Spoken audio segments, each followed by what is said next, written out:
미국의 대선 결과는 당장 우리나라에도 많은 영향을 줍니다. 청와대에서는 오늘 국가안전보장회의 NSC 상임위를 열었습니다. 이 회의 직후에 문재인 대통령에게 미국의 대선 상황이 보고됐는데요. 바로 청와대로 가보겠습니다. 김소연 기자가 나가 있는데요. 김 기자, 지금 봤을 때는 바이든 후보의 당선이 유력해진 상황인데요.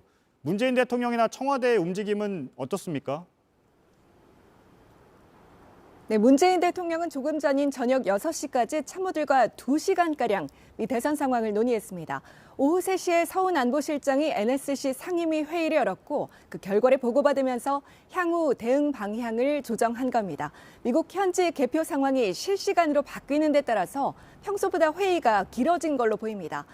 청와대는 남북관계 진전과 평화 정착에 역량을 집중하겠다. 또 우리 경제와 통상, 산업에 미치는 영향도 다각도로 점검했다고 밝혔습니다. 네, 지금 바이든 후보의 당선이 유력해져 가고 있는 상황이기 때문에요. 바이든 캠프 쪽과 우리의 외교 라인의 소통 창구는 어떻게 됩니까? 지금 있습니까?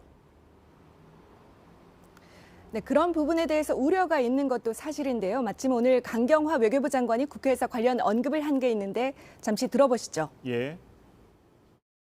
우리가 가까웠던 그 소통 채널들이 있습니다. 양쪽 다. 바이든 후보 당선이 확정되더라도 이 원점으로 돌아갈 수 있다고는 생각하지 않습니다. 네, 하지만 지금 트럼프 대통령의 소송전도 있습니다. 우리 정부 입장에서는 이 부분까지 지금 고려를 하고 있습니까? 네, 불복 사태가 이어지고 미국 행정부의 혼선이 길어질 경우에 가장 우려되는 건 이 북한의 반응, 또 그에 따른 한반도 정세인데요. 이인영 통일부 장관도 오늘 국회에서 북한이 미 대선 결과를 오판하지 않도록 상황을 안정적으로 관리할 필요가 있다고 했습니다. 또 외교부에서는 강경화 장관이 오는 8일 미국에 가서 폼페이오 국무장관을 만나는 것도 아무튼 현직인 트럼프 대통령과의 트럼프 행정부와의 소통도 계속 이어가겠다는 뜻이란 얘기가 나옵니다. 네, 그렇군요. 청와대에서 김소연 기자였습니다. 지금 추세가 이어져서 바이든 후보가 당선이 된다면 한반도에 어떤 영향을 줄 것인지는 잠시 뒤에 전해드릴 문정인 대통령 외교안보 특보와의 인터뷰를 통해서 짚어보겠습니다. 중국 역시 촉각을 곤두세우고 있습니다. 바이든 후보의 당선 가능성이 높아지면서 미국과의 관계 개선을 시사하는 발언도 나왔습니다. 베이징으로 가보겠습니다. 박성훈 특파원, 일단 시진핑 주석의 연설부터 좀 짚어보죠. 미국에 대한 메시지가 포함되어 있었습니까? 네, 시 주석의 연설 자체는 중국이 전방위적으로 개방을 확대하고 시장을 세계와 공유하겠다는 게 주제였습니다. 무역 박람회에 걸맞는 내용이었죠. 그러나 행간에 역시 뼈 있는 말이 빠지지 않았습니다. 大国要率先示范信任而不是猜忌携手而不是挥拳不应该唯我独尊损人不利己 패권을 자국 이익을 위해 사용하는 국가, 중국 입장에선 미국밖에 없을 겁니다. 결국 누가 미국의 차기 지도자가 되든 보호무역주의 조치는 용인할 수 없다는 메시지를 전한 겁니다. 이 트럼프 정부가 취한 대중 고율 관세, 기술 제공 중단 등 일련의 조치가 중국 입장에선 그만큼 뼈아픈 것이라는 얘기이기도 합니다. 네, 중국 외교부의 공식 입장은 나왔습니까?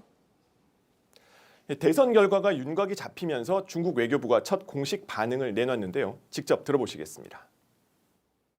我们希望呢，这次大选能够平稳顺利的举行。中美之间虽然存在一些分歧，但是呢，拥有广泛的共同利益和合作的空间，不仅符合中美两国人民的根本利益，也是国际社会的共同期待。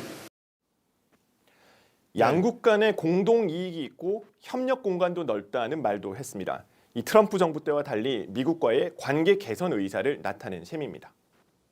지금 당선이 유력해진 바이든 후보에 대한 현재 평가는 어떻습니까? 네, 중국 매체들은 바이든 후보가 당선되면 파리 기후협약에 재가입할 것이란 발언들을 뉴스로 다루고 있는데요. 이 트럼프 대통령에 비해 국제 질서와 다자주의를 존중하는 지도자라는 기대치가 엿보이는 대목입니다. 이 바이든 후보의 우세에 중국 주식시장도 상승세로 마감했습니다. 네, 잘 들었습니다. 박성훈 특파원이었습니다. 이번엔 일본으로 가보겠습니다. 도쿄에 윤서령 특파원이 연결돼 있습니다. 윤서령 특파원, 지금 일본에서도 미국 대선 관련 소식에 이목이 쏠리고 있죠. 네, 일본 언론들은 이 각 주별 개표 상황을 실시간으로 전하는 등 이렇게 뜨거운 관심을 갖고 선거 과정을 지켜봤습니다. 일본 조간신문들은 이 이례적인 격전, 대접전이라는 표현을 썼는데요. 선거 결과가 조기에 확정이 돼서 대립과 혼란을 수습해야 한다고 했습니다. 혼란상이 거듭될 경우 미치게 될 경제적, 안보적 파장을 우려하고 있는 겁니다. 네, 일본 정부에서는 공식적인 입장이 나온 게 있습니까? 네, 정부 대변인인 가토 관방장관은 이 개표 작업이 진행 중이기 때문에 정부 코멘트는 하지 않겠다고 말했습니다. 선거 결과가 최종 판가름 날 때까지 신중하게 접근하겠다는 겁니다. 다만 일본은 이 미국의 대중 전략에도 크게 영향을 받기 때문에 그에 따른 통상 안보 전략 대응을 고심하고 있는 것으로 전해지고 있습니다. 오늘 자민당에서는 당선이 확정이 되면 스가 총리가 되도록 빨리 미국을 가서 차기 대통령을 만나야 한다는 목소리도 나왔습니다.